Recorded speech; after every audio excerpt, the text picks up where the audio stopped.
ডিম তো সবাই সবভাবে খান, এভাবে একবার খেয়ে দেখুন ডিমের কি মজা। এটা ডিমের একটা রেসিপি বানাইলাম। প্রথমে আমি এখানে একটা বাটিতে 8টা ডিম ভেঙে নিব, খুব সুন্দর করে 8টা ডিম ভেঙে নিব। এইভাবে ডিমটা রান্না করলে খেতে অনেক মজা হয়। এটা রুটি পরোটার সাথেও খেতে পারেন, ভাতের সাথেও খেতে খুবই মজা হয়।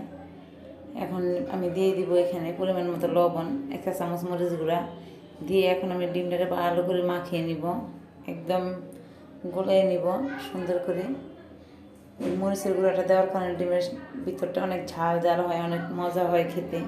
এখন আমি একটা কেকের বাটি নিয়ে নিয়েছি, এখানে আমি ডিমটা দিয়ে দিয়েছি।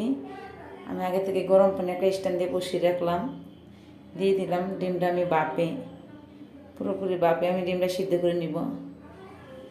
এখানে 10 মিনিটের মতো আমি বাপে রাখবো ডিমটা। ভিডিওটা যদি ভালো লাগে লাইক কমেন্ট শেয়ার করবেন, আর একটা সাবস্ক্রাইব করে দিবেন। 10 মিনিট পরে দেখেন আমার ডিমটা খুব সুন্দর হয়ে গেছে একদম। এখন একটা কড়াইতে আমি দিয়ে দিব তেল দিয়ে আমি কিউট কিউট করে আলু কেটে রেখেছি, আলুটা একটু হলুদ লবণ দিয়ে মাখিয়ে রাখছি। এখন আলুটা আমি ভেজে নেব একদম লাল লাল করে। আলুটা এভাবে ভেজে নিলে খেতে আরও বেশি মজা হয়। এখন আমি কেটে রাখা ডিমটারও আমি এভাবে একইভাবে ভেজে নিয়েছি ব্রাউন কালার করে। ডিমটাও আমি তুলে নিয়েছি। এখন আমি ওই কড়াইতে দিয়ে দিব তেল। এখানে দিব আমি 1/2 চামচ জিরা, 3টা লং, 2টা এলাচ, একটা তেজপাতা ছিঁড়ে দিয়ে এখন আমি 1 মিনিটের মতো মশলাটা ভেজে নিব।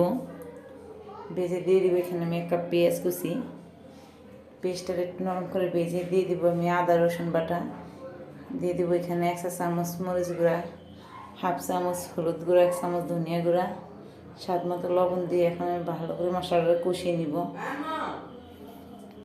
এখানে মশলাটাও বেশি পরিমাণে কষাইতে হয়। মশলাটা কষিয়ে আমি এখন দিয়ে দিব মাঝের সাইজের 2টা টমেটো কুচি। টমেটোটা আপনারা ব্লেন্ড করে দিতে পারেন, ব্লেন্ডার করে দিলে খেতে আরও বেশি মজা হয়, কিন্তু আমার কারেন্ট ছিল না, আমি ব্লেন্ডার করতে পারিনি, এই জন্য আমি কুচি করে দিলাম। এখানে দিয়ে দিলাম আমি 1 চা চামচ চিলি সস। অবশ্যই চিলি সসটা ব্যবহার করবেন, এই চিলি সসটার কারণে ডিমটা খেতে খুব মজা হয়। এখন ভালো করে মশলাটা আমি কষিয়ে নিব, আলুটা দিয়ে দিয়েছি আর ভেজে রাখা ডিমটাও আমি দিয়ে এখন ভালো করে কষিয়ে নেব। তারপর দিয়ে দিব আমি পরিমাণ মতো পানি। এইভাবে অবশ্যই একবার বানিয়ে খেয়ে দেখবেন, খেতে খুবই মজা হয়। পানিটা দিয়ে আমি ঢাকনা দিয়ে ঢেকে রাখবো কিছুক্ষণ।